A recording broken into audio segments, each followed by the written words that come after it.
Okay, evening everybody. This is the Hawk. I am interviewing Natalie Webb from Canada right now. Mark Dixon and Maureen Johnston. There's a storm in Canada right now, which is affecting everybody's communications. Having said that, Mark Johnson and Mark Dixon and Natalie Webb have organized a vigil that will go to the South African Consulate, and this will be in Sussex Drive in Ottawa, in Canada, on Friday, 19th at 2 p.m. through to 4 p.m., where this vigil is to denounce the white genocide of the white South African farmers and their loved ones, and Canadians will peacefully speak out against this racism, human rights violations, corruption of the government, mismanagement, non-accountability, and they want to protest the Canadian government for immigration policies where they are discriminating against white South Africans who are asking for asylum based on the genocide that's happening to them. And I'm going to now talk to Natalie about this. She runs the South African Crime Busters page. And Natalie, can you tell us more? Can you tell us more about this vigil and what's happening? Okay, sure. Well, basically, it's due to all the atrocities and murders that have been taking place in South Africa. I mean, there are uncivilized, barbaric, and savage, violent, and just plain demonic behavior that's taking place. Especially when it comes down to the farm murders and the way that the white farmers are being killed. The torture that is bizarre. Yes. From January to March, we've had 184 attacks, 20 murders. June, we've had 19 attacks and 3 murders. The government's not willing to do anything about it, the South African government. When the First Front approached Ramaphosa in Parliament the other day, he wasn't willing to do anything, say anything about it. So I feel that we need to do something to get the South African government's attention. I agree. And can you tell us also that this vigil is also going to piggyback on the Survivor program by the attorney Willie Jordan Jr. in South Africa? Absolutely, yes, it's going to be piggybacking on that too. Okay. And can you tell us more about the Canadian government's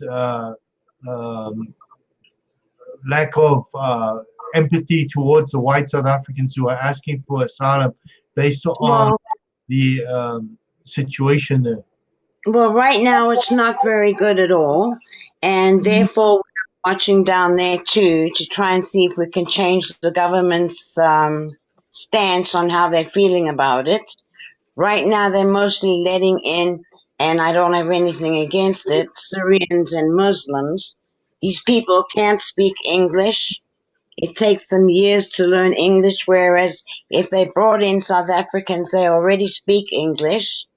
They do very well when they come into a new country. They work hard. It wouldn't take them much. They could pay their own way, whereas the Syrians and stuff, they can't pay their own way for the first couple of years. So we'd like to challenge the government on that footing. And we'd like to challenge the government to bring in more South Africans, because a lot of South Africans have been shown away. Yes. You know, I'm the president of USAC, and our main aim is to unite in a coalition, all the parties in South Africa to fight this genocide. Our main mission is to bring the message of genocide, one person at a time, throughout the world. We want to bring Correct. them, and this vigil will be part of that as well. Um, Yes. and we want this throughout. So people that are out there, we want everybody in every country to do it as well. We want Yes. to start these vigils, go to all the embassies, confront the governments, make them take notice of what is happening. Um, this is an affront of all the people in South Africa, based on the fact that they start killing all the farmers, they're killing themselves. They literally Absolutely. kill themselves. They're not seeing the long-term effects of what's going on. The No. Ramaphosa Parliament's refusing to accept the fact that this is a crime. But the problem is, we all know what this is about. This is about the 1993 document that was orchestrated by himself and the ANC to basically eliminate all the minorities in South Africa based on the false narrative of the settler problem, that it was Yes. colonized by settlers. In fact, all the blacks in South Africa, all the Bantu tribes that are in South Africa are actually settlers themselves, because they weren't the original people there. They came from No, the the north. Khoisan were. Yes, they came from the north. So their narrative is, if they want to push this narrative, they should also leave too and move north. Absolutely. Yeah. So I couldn't agree more. yeah. So it's fantastic that you guys are doing this. We really appreciate that you're doing this, and it's a pity we can't get Mark on. I know he was having technical problems. So was Maureen with this storm that was coming in. Um, it's affecting all the communications over there. I know, Yes. I know Mark Dixon is trying to uh, get elected as a parliamentary person, Yes. and I wish him well. And we appreciate what he's doing, and hopefully, uh, you know, can you tell us more? Yeah, Natalie, tell us more about what how this event was arranged, and what are you actually going to do at these embassies and at the Canadian government offices. Okay. Well, basically, what we're going to be doing firstly at the South African Consulate is we'll firstly be having a vigil, and we'll be saying some prayers, and hopefully we'll have a minister on hand to say prayers for all the farmers we have lost and for their loved ones. And we'll have banners denouncing the South African government, and we'll have banners that represent USAC. We'll have banners that represent Willie Jordan's organization.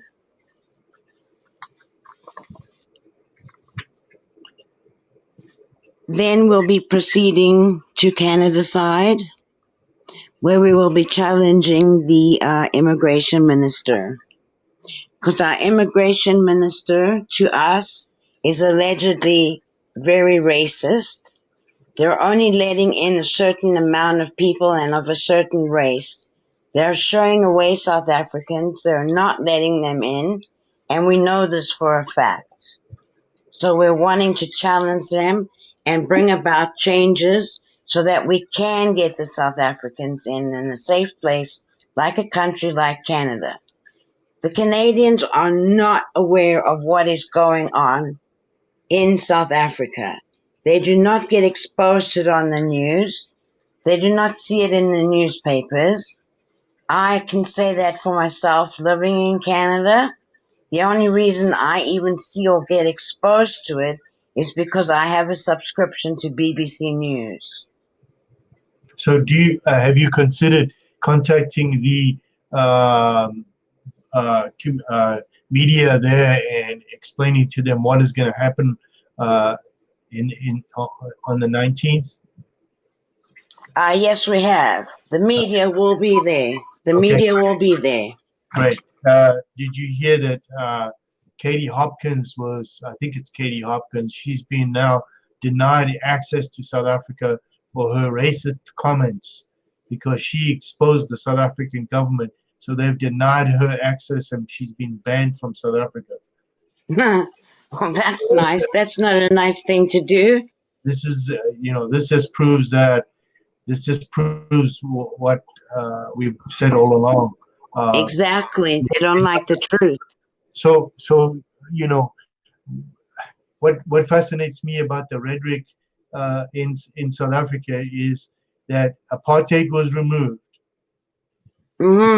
never to be returned. It was deliberately removed so that it would never ever be done again. And yet today it's far worse.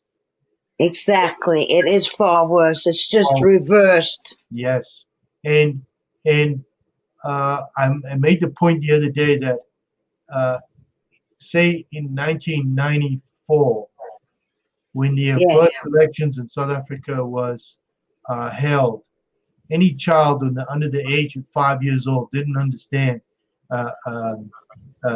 apartheid. Yes. So the fact is that actually in 1990 apartheid was abolished, and therefore there's Maureen. I'm hoping we can get sound through. Yes. Yeah. I hope so too. Yeah. Anyway, Maureen is our representative. Maureen Johnston, she's our representative for USAC in Canada. Good to see you there, Maureen. I hope you can hear us. I can hear everyone okay. I hope you can hear me. We're having a big storm. Now we can. Now we can, yes. Good, good. Thank you. I appreciate, Maureen, that you got a hold of these guys and let us know about this Vigil and stuff. We appreciate all the work you're doing as well. So, as I was saying in my comments earlier, that in 1990, the South African government unbanned, actually abolished apartheid, and in 1994 they had their first free and fair elections, right? So hypothetically, in 1994, in 1990, a child was born. Today, that child is 29 years old. For 90% of its life, or this adult's life, they never grew up in apartheid. They grew up under a black government. They never grew up in apartheid. So this rhetoric and narrative that they have been pushing is out there. So it's all wrong. Also the history of the settlers and stuff like that. Yeah, Maureen, there's a question to tell us about your work for South Africa. And what is your history about South Africa? Can you hear me? Yes. Okay, quite a few years ago, we're talking a few decades, I had a lot of Angus, and I bred Angus and Brahma to get a tick-resistant, good-growing cow. And I took 4 of them to the Canadian Agricultural School, and then I was showing around and South Africa a bit, and the next year I went back and got a really good look at one of the fantastic parks, Kruger National Park. It was great. Everybody was fantastic, whites, blacks, coloreds, greens, pinks, whatever. There was no hassle, there was no fighting, everybody was polite. And then one of the ladies recently that died was killed. She was a DA, member of parliament. We connected with Borbals. I have Borbal dogs and horses. And then she started to tell me about what was going on in South Africa, and it just totally shocked me. I was brought up to help the underdog and to do what I can to help people. So I'm not working, and I don't have $1 million to bring people over here. But what I did was use a lot of my connections and knowledge to get people over here working. And so far, I have 168 families, most of them in Alberta, some in British Columbia, Manitoba, and 4 families in Northern Ontario. They're all engineers working at a new mine, which will be entirely electrical. Wow. So I've just used my connections and I try to get people over here. I look at what we're doing immigration wise. Today is Canada Day, Oh, and we're over 150 years old. wow. And so on today, they changed the Atlantic provinces have their own. I guess it would be a policy on how to bring immigration. They're no longer using express entry, which has been a really good boon to us, and the LMIA program, which was a rather onerous program to use. They've started their own thing. The deal is, as an immigrant, you have to find your own job. Newfoundland and Labrador, which has the most insane weather in all of Canada, and here I am sitting in my truck in a coat in 10 degrees on the 1st of July, and I should say changeable, right? So they have a list of jobs. All the other provinces, Prince Edward Island, Nova Scotia, New Brunswick, you have to look for your own jobs. But if you find a job that you want, and you can look through the Canada Job Bank, Monster, Indeed, RAND, any of the job search engines, you look through a job that you might want, contact the employer that's looking for a person, or resume or CV, as you guys call it, and send a picture so they know what they're seeing. Like, it's not usual at all to send a picture with a Canadian resume. We just don't do it. We don't say when we're born. We don't say what gender we are. We're like kind of neutral. But send a picture and send something in your cover letter that says, I need to get my family out of here. This is a bad situation. I'd be a great person to work for your company. Like, really sell yourself on your cover letter. And like, don't be bashful. Tell them you're wonderful. Tell them you're great, Doesn't matter. But then if you get a job letter, then you go to step 3 and you send that job letter to something called a settlement organization. And they've noticed that the people that we brought in, like Syrians and Nigerians, Somalians, they had a really hard time fitting in. So now there's organizations that take you by the hand and they get you driver's license, place to live, a place for your kids to go to school. If your kids are special needs for whatever reason, they'll set you up with the proper place to go to school, and like schooling for them. Blind kids, whatever. We're very accommodating in Canada. Mhm. And then there's some other steps, and the last step, I think, is step 7, and that is permanent residency, and this will all happen in like 4 months or less as soon as you get yourself a job. Wow. And that's it. So Atlantic Provinces is going all out to bring hired people. Nova Scotia brought 365, might be a little off on the numbers, but not by much, 365 teachers that can teach like the Montessori schools, what would be your creche type things. Oh, yeah. And they've worked out and they said, this is what we need to do. They looked Yeah. at the problems they had bringing people in. They've solved the problems. Okay, good. That's it. And what about tradesmen? Are they looking for tradesmen?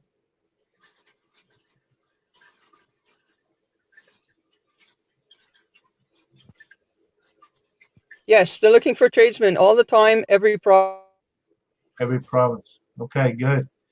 I know that is a big problem right now all over the world. There's not enough tradesmen.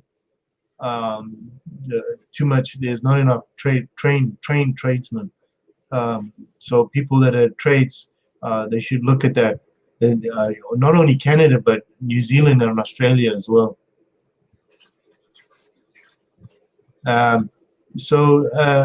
Can I ask you a question, Natalie? Can you tell me your background? My background. Yes. I was originally born and raised in South Africa.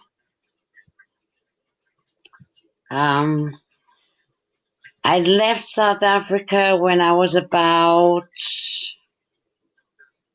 32 years old, Okay, and I've been in Canada ever since. okay. And where were you? From what state? What province? Johannesburg. Okay, okay. And what made you go to Canada? I met my husband on the internet, Okay, so I ended up coming to Canada. well, love has no boundaries, right? That's right. There we go. That's cool. Yes. Well, we tried to get Mark on, but it seems like for some unknown reason he had a communication glitch there. And with the storm, maybe that's what's causing it. We don't know. But you guys, good luck with this vigil. We know there's going to be banners for the survivor program from Willie Jordan. We also know the USAC banners will be there. Yes. And you guys, we really, really appreciate what you're doing. To everybody in Thank the you. world, we'd like you to all, Canada is doing it. Let's get it going in England. Let's get it going in France. Let's get it going in Australia, New Zealand. This is a great start to what I've been trying to do for a Exactly. long time. Let's start it here and keep it rolling. Keep it rolling. Keep it rolling. Um, That's it. yes. Thank you, guys. I appreciate you coming on. And we will get this message out. And can you just remind me again the dates and where they should meet? They should meet us at 15 Sussex Drive, Friday, July the 19th, from 2 to 4 p.m. in Ottawa, Canada. Okay. Thank you. We'll put that up on the USAC website, on our own pages as well. And I'll probably post this we'll post this to WMP Justice Review, and we'll also post it on YouTube as well. Okay, and it's Natalie Quinn. Natalie Quinn. Thank you, Natalie. You're welcome. Thank you. Appreciate you guys coming on. And hopefully next time we can get Mark on. And Mark apparently is going to go for to be a parliamentary, try and get elected into parliament, which would be great for South Africa as well. Exactly. Thanks very much, and I appreciate you coming on. Thank you. Thanks for having me. Thanks, guys. Bye.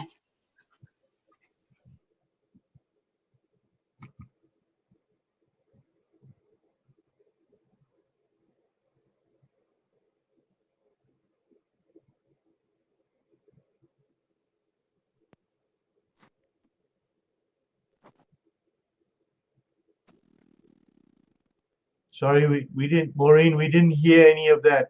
Your sound shut off. I'm sorry. Can you hear me now? Yes, yes. Okay. I was just wishing Mark and Natalie a good turnout, and I think there'll be a pretty good turnout. I've been contacting some people I know in Ottawa that used to work for the CBC, which is the Canadian National Broadcasting Corporation. Perfect. I'm anticipating some TV media there this time. Okay, And I live in Alberta, which is about 3,500 miles or so away from Natalie and Mark. So I won't be able to go, but they're having my good wishes while they're there. I'm going to have somebody sending me some pictures and stuff like that back. So yes. I'm hoping it'll turn out well. And we hope that somebody could give us live feed while you're doing it, because that would be great.